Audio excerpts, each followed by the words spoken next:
Hello viewers, मैं हूं फ़खर यूसुफ़ज़ई और आप देख रहे हैं डिबेट विद फ़खर। आज की डिबेट में बात करेंगे इंडिया नेवल शिप जो है आईएनएस मोरमुगाओ, उसको कमीशन किया गया एक दिन पहले यानी संडे को 18 ऑफ दिसंबर 2022 को। इससे पहले विक्रांत और बहुत सारी हम ये कहेंगे एक पूरी सीरीज़ है मिसाइल्स की, वॉरशिप्स की, और बहुत सारी चीज़ें हैं।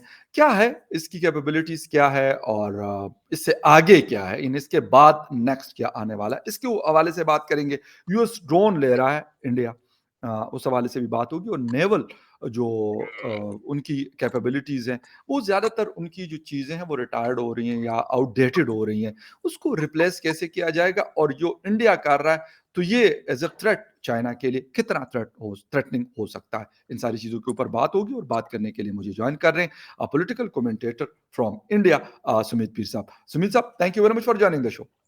Thank you, Fakhar bhai. Thanks for the invitation, sir. Sumit भाई, एक तो थोड़ा सा ये आईएनएस मोरमुगाओ जो वॉरशिप है, स्टेल्थ टेक्नोलॉजी, मैंने इसकी जो कुछ थोड़ी बहुत स्पेसिफिकेशन पढ़ी है, लेकिन क्योंकि आपका होल्ड ज्यादा है तो थोड़ा सा इसके बारे में बताइएगा। इससे पहले भी एक शिप कमीशन हुआ है इसी सीरीज का, वो भी, और इसके बाद आगे शायद दो और आने वाले हैं, उसके हवाले से भी कि क्या है ये। देखिए फखर भाई, अभी इस शिप के बारे में बहुत ज़्यादा इंफॉर्मेशन जो है पब्लिक डोमेन में नहीं है। हाँ, स्टेल्थ शिप है, इसमें लेटेस्ट गाइडेड मिसाइल सिस्टम लगा है। इसकी जो स्पीड है बाकी शिपों से ज़्यादा है। इसकी sustainability of the high seas is very high, body is more rugged, ये हमें भी पता है। इसमें कुछ state of the art antenna systems नए लगे हैं। जो मिसाइल सिस्टम है वो भी अपग्रेडेड मिसाइल सिस्टम इस पे लगा है। और ये स्टेल्थ शिप बनाना हमारे लिए एक नया बेंचमार्क है जो हमने किया है। अब इसको थोड़ा बड़े स्तर पे समझते हैं, जी। Will go into bigger detail of it. देखिए फजहर भाई, अभी करीब करीब हमारे पास 46 नेवल एसेट्स हम बना रहे हैं। नेवल एसेट्स जिसमें शिप आते हैं, इस तरह के डिस्ट्रॉयर, फ्रीगेटर्स काफी बना रहे हैं। अभी ये भी कहीं ना कहीं ये समाचार है कि फ्रांस शायद अपने फ्रीगेटर्स हमसे बनवाने के चक्कर में है। जिस इंडिया में शिप बनाने की कैपेबिलिटी बहुत लिमिटेड थी, उसको बहुत ज्यादा रैंप अप किया गया। 46 naval assets are in making, which includes 2 INS Arihant class nuclear submarines, which will have K4 और maybe K5 missiles in the future. तो ऑलराइट। ये सब चीजें हम बना रहे हैं।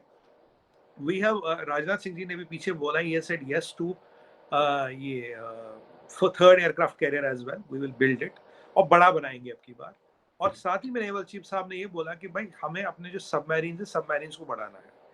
सबमरीन्स पे वॉर फुटिंग पे काम होगा, और ये हमने 2 आईएनएस अरिहंत तो बना ही रहे हैं। We will be number 3rd और 4th country in the world to have this class of submarines which are nuclear powered submarines. और जो हमारा शिप बिल्डिंग का भी, हम अब इंडिजिनियस कैपेसिटी आ गई बड़े शिप बिल्डिंग की। जी। अब हम इसमें इतनी कैपेसिटी बढ़ा रहे हैं फखर भाई, क्योंकि मैं कह रहा, फ्रांस कह रहा कि हम शायद आपसे फ्रीगेटर बनवाए, क्योंकि हम जल्दी और सस्ते बना देंगे उनसे। तो दिस विल बी, अगर जैसे फ्रांस की अगर डील होती, this will be a game changing step for us, where in France navy will use Indian made frigates. Okay. दूसरी बात, अभी फ्रांस से हमारी बात चल रही है कुछ न्यूक्लियर पावर्ड सबमरीन्स की भी। ये भी एक जी। बात हमारी फ्रांस से चल रही है, और मुझे उम्मीद है, और फ्रांस के साथ कुछ सिविल न्यूक्लियर कॉरपोरेशन की भी बात चल रही है, एक न्यूक्लियर डील की भी बात चल रही है। सो ये दोनों चीजें मुझे लगता है बहुत जल्दी फाइनलाइज हो जाने की उम्मीद है। Rafale M for Indian navy is almost finalised. उसका इंजन इंडिया में बनेगा, और इंडिया इंजन बनाएगा सैफरान। और इंडिया हम्म। में अभी करीब करीब 5 ऐसी कंपनियां आ गई है जो इंजन बनाने की कैपेबिलिटी रखती है, जिसमें UB technologies, Rolls Royce, Raytheon, Safran, और एक और जी, ये है। और एक और कंपनी जिसका मुझे नाम याद नहीं आ रहा। तो अभी हम जो अपना जो एयरक्राफ्ट भी है, हम 32 जी। सीटर और 64 सीटर अपने बनाएंगे। अभी मैं आपको एक डाटा दे दूं, हमारा जो एविएशन मार्केट है, ये कुछ टाइम पहले जो था, एक आध 2 साल, 5-3 साल पहले की बात करें, 4000 जी। था। जी। 4000 people were using private aviation, chartered plane जिन्हें कहते हैं। ओके। अब ये बढ़ के 4 मिलियन हो गया है। तो India is going to be the highest और the biggest aviation market with a CAGR of 25%। जो बाकी एविएशन मार्केट का सीएजीआर है वो 10-11% के आसपास है। ऑलराइट। मेरा अच्छा, ये मान, जी, जी। सुमित जी, एक चीज़ और है, जिस वक़्त राजनाथ सिंह साहब इसका इनॉग्रेशन कर रहे थे, तो कह रहे थे कि ये मेक इन इंडिया की तरफ एक और स्टेप है हमारा। करेक्ट।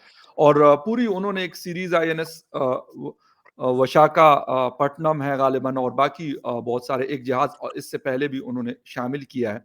तो और क्या ऐसी चीजें हैं जिसके ऊपर इंडिया कहता है कि यार हाँ बस ठीक है, ये उस कैपेबिलिटी या उस लेवल तक हम पहुंच गए जिसपे हम ये कह सकते हैं अमेरिका है, जिसपे हम समझ सकते हैं कि चाइना था या फिर रशिया है। देखिए, हाँ, फगर भाई अच्छा सवाल पूछा आपने। तो ये हमारा क्या चल ही रहा, मेक इन इंडिया में मैंने कहा था ये क्लास का शिप बनाना एक बहुत बड़ी उपलब्धि है और दुनिया बिल्कुल। इस टेक्नोलॉजी की कायल हो गई है। कभी इसके टेक्निकल डिटेल्स में जाएँगे क्या है, क्या नहीं है, थोड़े हम्म, ओपन डाटा अभी कुछ है नहीं बहुत ज़्यादा। जी जी बिल्कुल। वी ओनली नो ब्रॉडली कि क्या है, अभी ज़्यादा स्पेक्स इसके बताए जी नहीं हमने। बिल्कुल। Once the specs are up, then we can go much more into detail of that. अब अगर भाई यहाँ पे जो हमें बात समझने की है, ये है कि देखिए चाइना के इस साल 12 सबमरीन और अगले साल 18 सबमरीन रिटायर हो रहे हैं। तो टोटल मिलके 30 सबमरीन चाइना के रिटायर हो रहे हैं और इसी टाइम हम अपने सबमरीन बढ़ाते जा रहे हैं और 2 या 3 साल में our naval assets will be more than China, जिस हिसाब से हम जा रहे हैं। हम्म, नेवल एसेट्स की बात कर रहा हूँ। जी जैसे आप चाइना को क्रॉस करोगे, देखो सबसे ज्यादा नेवल एसेट्स तो यूनाइटेड स्टेट्स ऑफ अमेरिका के पास है, बिल्कुल। तो रशिया के पास है। तो then will be number third और China will be number third, तो हम टॉप 4 में वहां पे भी आ जाएंगे। अगर आप आज WDMM की रेटिंग्स देखें, Indian air force is rated higher than Chinese air force और अब हमारा 36वां राफेल भी आ गया, अपने नया टेंडर भी हमने निकाल रखा है 125 जहाजों का। उसके अलावा उसके अलावा हमारी जो आर्मी का नंबर है वो अभी PLA से ज्यादा है और नेवी भी अब 1-2 साल में will have more naval assets, 2-3 साल में देन पीपल्स रिपब्लिक की नेवी। और we have a true blue water navy. Indian navy की आज के डेट में भी rating is higher than the NATO's navy. मैं अमेरिकन नेवी की बात नहीं कर रहा, नेटोज नेवी की कर रहा हूँ। हम्म, तो ये जितने भी एसेट बन रहे हैं ये हमें और ऊपर ऊपर ऊपर ले जा रहे हैं and we are thinking with a vision of 50 to 100 years. हम ये 5 साल नहीं दे रहे, मोदी जी 5 साल का नहीं सोचते, वो 50 साल 100 साल का सोचते हैं, उसके हिसाब से डेवलपमेंट हो रही है। और हम्म, जो हमारी शिप बिल्डिंग की कैपेसिटी है उसको हमने इतना बढ़ाया फखर भाई, इतना बढ़ाया कि अनइमेजिनेबल लेवल्स पे स्केल अप किया और इतनी जल्दी फास्ट अप किया। तो हम थोड़ा नेवी में, थोड़ा मैं ऑनेस्टली बोलूंगा, नेवी में हम नेवल एसेट्स में हम चाइना के पीछे थे, पर विद इन 2 और 3 ईयर्स हम चाइना को अच्छी खासी टक्कर दे देंगे क्योंकि चाइना की फ्लीट पुरानी हो रही है, चाइना हम्म। पोलिटिकली इंस्टेबल हो रहा है, एयरफोर्स में हम उनसे आगे है ही। और हमारे पास ऑप्शन ये भी, हम नेवल एसेट्स एक्वायर भी कर सकते हैं, जरूरी नहीं कि हम सारे बनाए, maybe some of them we acquire, ये ऑप्शन भी हमारे पास खुला है। लेकिन तो जी, जी। लेकिन सुमित जी उनके जब हम बजट की बात करते हैं, तो दैट इज़ अराउंड अबाउट 4, 5 और 6 टाइम मोर देन इंडिया। तो ये भी तो सर एक बहुत बड़ी इंपॉर्टेंट चीज़ है कि बहुत बड़ा फ़र्क है। अगर मैं कहूँ जी पाकिस्तान का बजट में कंपेयर करना शुरू कर दूँ हिंदुस्तान के साथ जो 78 बिलियन है, वो नहीं है, कंपैरिज़न नहीं बनता। तो सर इसका क्या कैसे वो अकोमोडेट करेंगे? हाँ, देखिए करीब जहाँ तक मुझे चाइना का बजट याद है 210 या 230 बिलियन डॉलर या है, कुछ बिल्कुल। ऐसा है। हमारा 80 है, तो हमारा से करीब 4 गुना, 3-4 गुना उनका बजट है। जी, देखिए फ़खर भाई, पर्सनली स्पीकिंग मेरा ये मानना, और इस बात की मैं बहुत दिनों से अपनी सरकार से रिक्वेस्ट कर रहा हूँ, हमारा defence budget should at least double, पहली बात। और हमारा internal security budget should also double. मुझे लगता है इस पे काम हो रहा है। वैसे भी 80 बिलियन डॉलर जो करीब-करीब डिक्लेयर्ड बजट है, अब असली में कितना वो नहीं है। जी, हमारे पास एक एडवांटेज है जो आपको मैं बताऊँ। देखिए चाइना एक ऐसी कंट्री है जिसको माल टेबल पे रख के भी कोई सामान देने को तैयार नहीं होता। पूरा वेस्ट, पूरा यूरोप, जहाँ भी टेक्नोलॉजिकल डोमिनेशन है वो नहीं है। रशिया भी चुन-चुन के देता है, गिन-गिन के देता है। चुन-चुन के देता है और गिन-गिन के देता है, रशिया भी पूरा नहीं देता। जी, हमारे मैं देखिए मैं आपको बताऊँ, जो हमारा तेजस हमने बनाया और अगर हम यही बाहर से लेते तो करीब-करीब 10 गुना का या 8 गुना का या 5 गुना का पड़ता। हमने जो मंगलयान भेजा स्पेस पे, उसकी कीमत 1/10 से भी कम थी अमेरिकन मिशन की। जी, जो मेक इन इंडिया में जो हम चीजें घर में बना रहे हैं बहुत सस्ती पड़ती है। हमारे एयरक्राफ्टर का आयरन लगभग 1/3 कीमत में बन जाता है और उससे जल्दी बन जाता है। जी, तो ये जो मेक इन इंडिया में चीजें बना रहे हैं, इससे क्या हो रहा है, हमारा मान लीजिए हमारा डिफेंस बजट ऑटोमेटिकली 3 गुना हो रहा है, 2 गुना 3 गुना हो रहा है।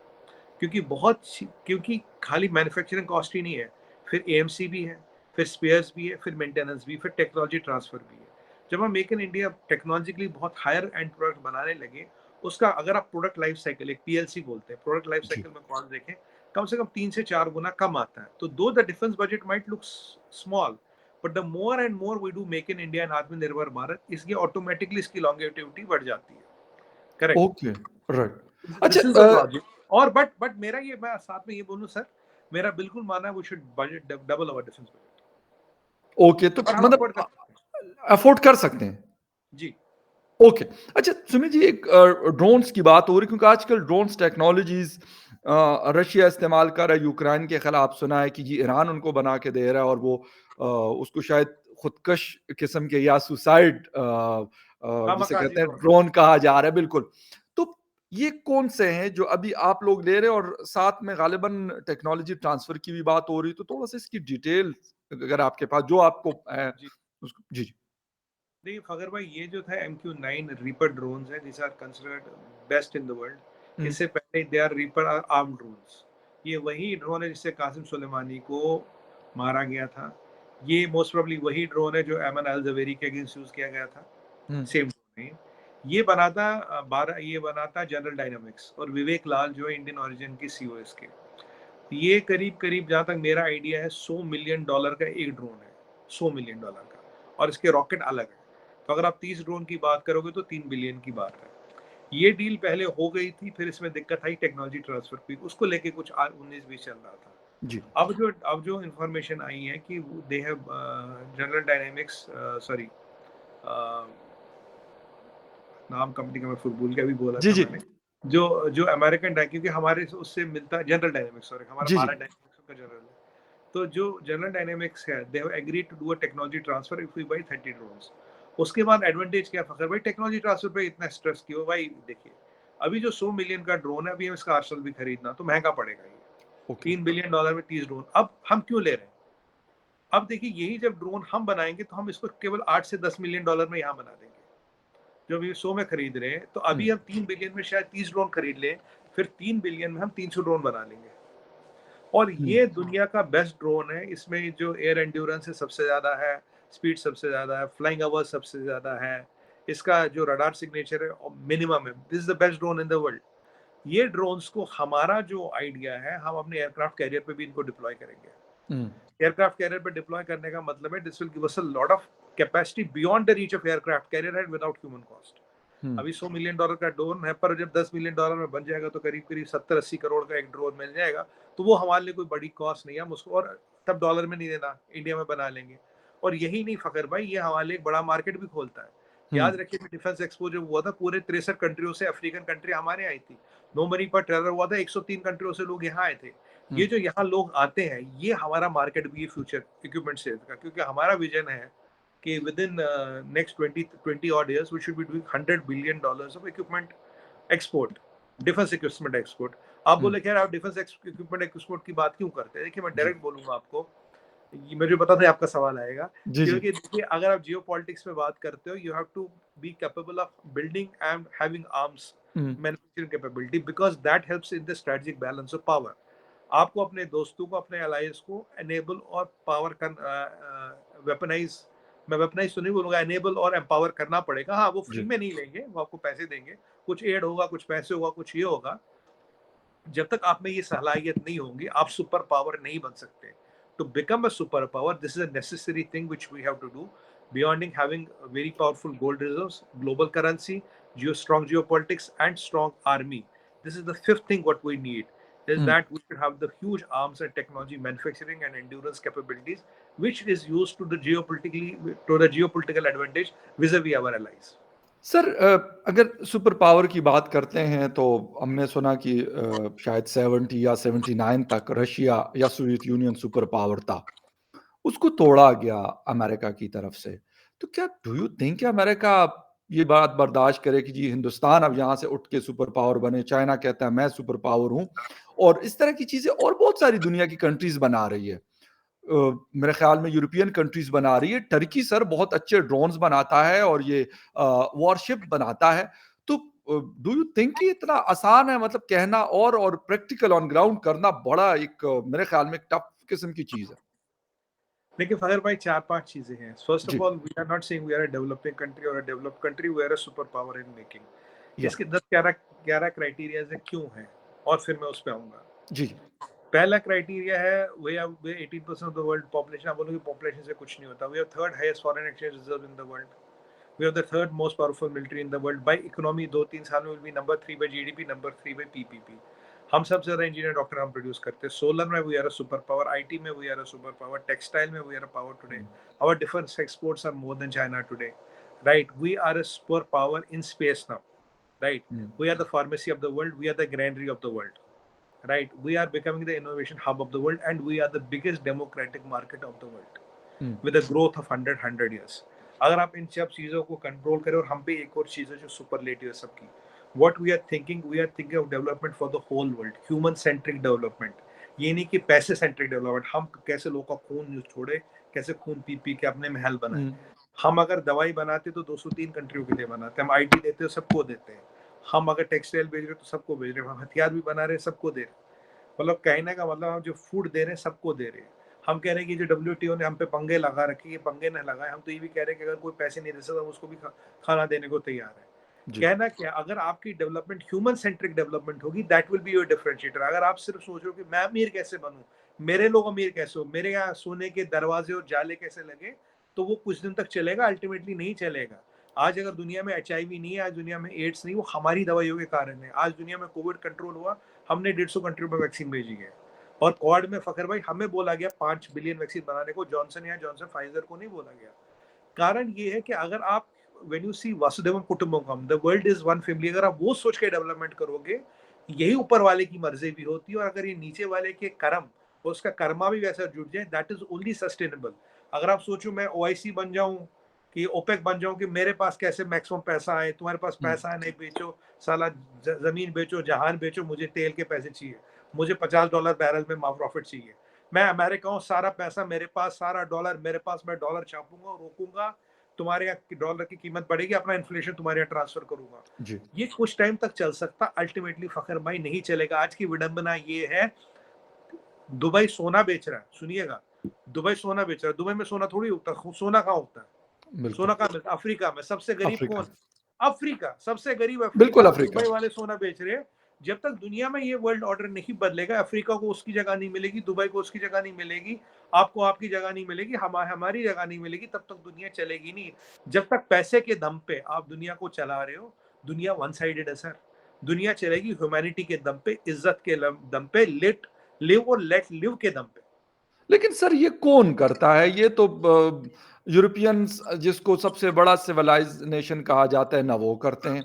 नाटो उन्होंने बनाई भी है, वो क्या कुछ करते रहे अगर लास्ट दूर ना जाए लास्ट 10 इयर्स का उनका डेटा निकाल दें वो क्या करते रहे। फिर अमेरिका को उन सबका लीडर है। तो सर कौन करता है? अरबों को भी मैंने यही कहूँगा सऊदी अरेबिया हो या तुर्की हो या फिर पाकिस्तान हो, हिंदुस्तान हो, चाइना हो, जिसका जहाँ पे हाथ पड़ता है वो कहता है अच्छा मेरे हाथ में ताकत है तो मैं इसको इस्तेमाल तो करूँगा ना। नहीं, मैं आपको बताऊँ, देखिए हमने जी, जो अभी किया, हम दवाइयों की बात करें, जी अगर बिल्कुल। By volume V R number 3, by value V R number 14th in medicine. जी, हमें वैल्यू में भी नंबर 3 होना चाहिए। क्यों? हम दवाइयाँ सस्ती बेच रहे हैं, अफोर्डेबल बना रहे हैं। जी, आज हमने कोविन एप्लीकेशन पीरियड 40 कंट्रियों को दिया, वैक्सीन 150 कंट्रियों को दिया, एचसी को दिया। किसकी मदद हम नहीं कर रहे हैं? हम आईटी जी, अपना ओपन सोर्स कर रहे हैं। यूज़ करो, जितना यूज़ करना करो। हम आज किसी को वुड वीड देने में हिचकिचाए नहीं। फ्यूल, फूड, जी, फर्टिलाइजर, आने वाले टाइम में जो ग्रीन एनर्जी बनेगी, जो ग्रीन रेवोल्यूशन बनेगा, जो पहली ग्रीन एनर्जी की पाइपलाइन होगी, ये आज प्रेडिक्ट कर रहा हूँ, 5 साल बाद बात करेंगे, वो इंडिया से निकलेगी। राइट। तो हम जो डेवलपमेंट कर रहे हैं फ़खर भाई, केवल अपने लिए नहीं कर रहे हैं। हाँ, मेरे लोग को पहले मिलेगा, बाकी सबको मिलेगा। हुँ, बट ये जो लोगों की टेंडेंसी है, ये जो पेटेंट है, पेटेंट मैंने अब मैं ही बनाऊँगा, जो बनाएगा मुझे पैसे देगा। देखिए अल्टीमेटली मैं आपको एक और चीज़ बताता हूँ फ़खर भाई, with a lot of responsibility, even American capitalism is not sustainable. It is not human centric, it is not या सस्टेनेबल। लॉट ऑफ पीपल, बहुत से लोग मुझे जूता निकाल के मारेंगे अभी, ये जो मैं आपको बोल रहा हूँ। बट एक दिन याद रखेंगे मैंने क्या कहा था, American capitalism is not sustainable. ना कम्युनिज्म सस्टेनेबल है, ना कैपिटलिज्म सस्टेनेबल है, only human centric development is sustainable. जो जिस दिन ये दुनिया को समझ आया ह्यूमन सेंट्रिक, ह्यूमन को सेंटर में रखते हुए डेवलपमेंट करो, हुँ, वही वही रहती दुनिया तक रहेगी, नहीं तो नहीं रहेगी। हम इसकी चीज की कोशिश करेंगे। आप G20 में भी देखोगे, we set a certain benchmarks, और जहां जहां हमें मौका लगा आज तक, under prime minister Modi, we have set that, उसके पहले की बात नहीं करता, we have set those benchmarks where it is humanity first, nation first तो है ही, उसके बाद जी, ह्यूमैनिटी। यही नहीं कि मैं अपने लिए करूं। देखिए आज हम चाहते, हम भाई साहब ट्रिलियंस कमा लेते हैं अपने वैक्सीन से, ट्रिलियन, कम से कम 400-500 बिलियन हुँ, डॉलर कमा लेते, नहीं कमाए ना, इज्जत कमाई ना, बिलियन नहीं कमाया। हम इतने रवि रईस भी नहीं है हुँ, कि 500 बिलियन हमें फर्क नहीं पड़ता, बट बिल्कुल नहीं फ़र्क कमाए। पड़ता और यही यही गोरों के पास होता है भाई साहब। फखर भाई, बिल गेट्स कहता है, ये बिल गेट्स, ये सफेद पोश लोग जो घूमते हैं ना बड़े बड़े, ये जी, सिविलाइजेशन के मामा जो बने घूमते हैं, ये कहता था कि वैक्सीन को ओपन सोर्स मत करो। हमने कहा क्यों ना करें, उन्होंने कहा तुम नहीं करोगे, हम $2 में वैक्सीन देंगे, हर एक को देंगे। अफ्रीका वाला यार कहाँ से $100 में वैक्सीन ले आएगा? कौन कहाँ से है उसके पास $100 रखे हैं? $2 में होगा तो बिल्कुल लगा ठीक। लेगा ना। ये चाहिए सर, ये जज्बा चाहिए, और बहुत ये अच्छी जज्बा हम बात है। लाएंगे फिर पे। ह्यूमन सेंट्रिक मतलब इट्स अ गुड थिंकिंग कि कर रहे हैं। लेकिन सर फिर मैं एक सवाल मेरे माइंड में आया है और वो ये है कि फिर इतना सारा वेपन खरीदा किसके लिए जा रहा है? कि मतलब किसको वो करना है कि आप पूरी दुनिया को आप हेल्प आउट करते हैं। ह्यूमन सेंट्रिक आपकी पॉलिसी है। तो फिर सर इतने वेपन्स Exactly. की, न्यूक्लियर कैपेबिलिटीज़ की, बड़े मिसाइल्स की, ये सारी चीज़ों की फिर क्या ज़रूरत है? मैं सर बताता हूँ, जी फखर प्लीज़। भाई, कहावत है, only power can ensure peace. Okay. ये जो वेपन्स है ये डेटरेंट्स है। देखिए अगर चाइना अपने आप को आर्म कर रहा है, चाइना एक स्ट्रिंग ऑफ डायमंड्स बना रहा, हमने भी सॉरी स्ट्रिंग ऑफ पर्ल्स बना रहा, हमने भी जी, जी। स्ट्रिंग ऑफ डायमंड बनाना पड़ेगा। जी। स्ट्रिंग ऑफ डायमंड बाद में बना, पहले स्ट्रिंग ऑफ पर्ल्स बना। एनसर्कलिंग इंडिया, हमन टोटा में लाना, जहाज भेजना, जासूस जहाज भेजना। अगर आज चाइना खामोश क्यों है फखर भाई? चाइना खामोश है, वो उसे पता हमसे लड़ के जीत नहीं सकता। लड़ सकता है लेकिन जीत नहीं सकता। हुँ। आज पाकिस्तान क्यों खामोश है? पाकिस्तान को पता है इंडिया से नहीं जीत सकता, इसलिए पाकिस्तान भी खामोश है। अगर आपके पास डेटरेंस होगा, आपसे लोग लड़ेंगे नहीं। इसलिए मैंने अग्नि 5 आपके एक चैनल पे था, उसने जी, जी। बोला आप तो गांधी का देश हो, अब अग्नि 5 की बात क्यों कर रहे हो? मैंने कहा only power can ensure piece.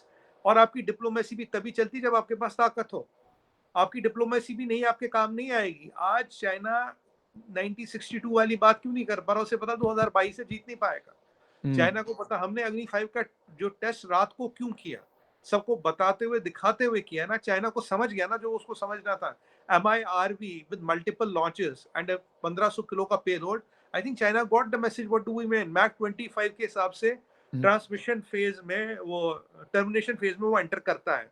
आपका कोई भी मिसाइल सिस्टम उस फेज पे उसको नहीं रोक पाएगा। हुँ। तो एंटी एंटी मिसाइल सिस्टम, तो जी, जब जी। चाइना को ये पता, तो चाइना अपने रास्ते में अपने रास्ते। अगर हमारे पड़ोसी कल को ये हॉस्टिलिटी छोड़ दे, हमें इन हथियारों की जरूरत नहीं पड़ेगी।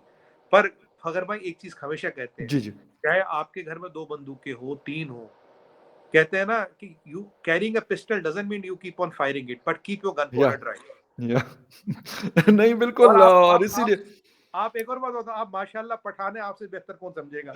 नहीं, नहीं हमने रखी होती है, मैं ये नहीं कहता, मैं तो बहुत खुल के ये बात करता हूँ कि यार हम रखते हैं और हमारे पास है भी, ऐसी कोई बात नहीं है। ये ज़रूरी नहीं है। पढ़ाई, स्टडी सब कुछ करते हैं बट वो एक हमारे उसका लोग खैर कल्चर का हिस्सा कहते हैं, लेकिन आजकल हालात भी ऐसे हैं कि हालात ऐसे हैं। आपको इक्विप्ड होना पड़ता है। लोगों ने तो खैर यहाँ पे कुछ लोगों ने तो अपनी गाड़ियों के पीछे लगाया होता है कि equipped with AK-47 and equipped with the Glock 9mm। खैर उस तरह की हरकतें मुझे नहीं अच्छी लगती और ना होनी चाहिए और ना ये चीज़ इस तरह की सही है। बट फिर भी दुनिया ये समझ रही है कि आपके हाथ में अगर ऐसी पावर है, जिस तरह न्यूक्लियर पावर है जी, इंडिया पाकिस्तान को पाकिस्तान से डरता है और पाकिस्तान इंडिया से डरता है कि भई उसके पास भी है, मेरे पास भी है, लेकिन उसके पास भी है। अगर कोई एक भी करेगा तो दोनों गए फिर। एक भी इस्तेमाल करेगा तो दोनों की खैर नहीं है क्योंकि साथ-साथ म्यूचुअली दीवारें एश्योर्ड। हैं, साथ-साथ लोग रहते हैं, साथ-साथ शहर है, लाहौर है तो अमृतसर है, दिल्ली है तो लाहौर से कितना डिस्टेंस है, तो ये सारी वो चीज़ें। लेकिन खैर एनीवे मैं शाज़िया मरी साहिबा पे भी आना चाहता था लेकिन टाइम हमारा खत्म है। अगर आप लास्ट कमेंट करना चाहते हैं शाज़िया मरी साहिबा के उस पे तो प्लीज़ उसके बाद हम वाइंड अप करेंगे। देखिए फखर भाई, देखिए न्यूक्लियर वेपन्स पे there something called MAD, mutually assured या destruction. Sure, Nuclear weapon is not a weapon to be used, madam. It's a absolutely weapon right. of deterrence. It is not a weapon never to be used. या मेरी उस भगवान से यही प्रार्थना है कि ये कभी दुनिया में कोई यूज ना करे। नेगासाकी पे लास्ट हुआ था, लास्ट बिल्कुल 1945 में। it is a weapon to ensure peace, not to go on war with. कभी नहीं। और आप बिल्कुल देखिए ठीक आज है। CIA ने क्या कहा, कहता प्राइम मिनिस्टर मोदी के कहने पे पुतिन ने न्यूक्लियर ऑप्शन को कंसिडर किया और डिसाइड किया ना करे use. This is the need of the hour, it is the era of the peace, not war.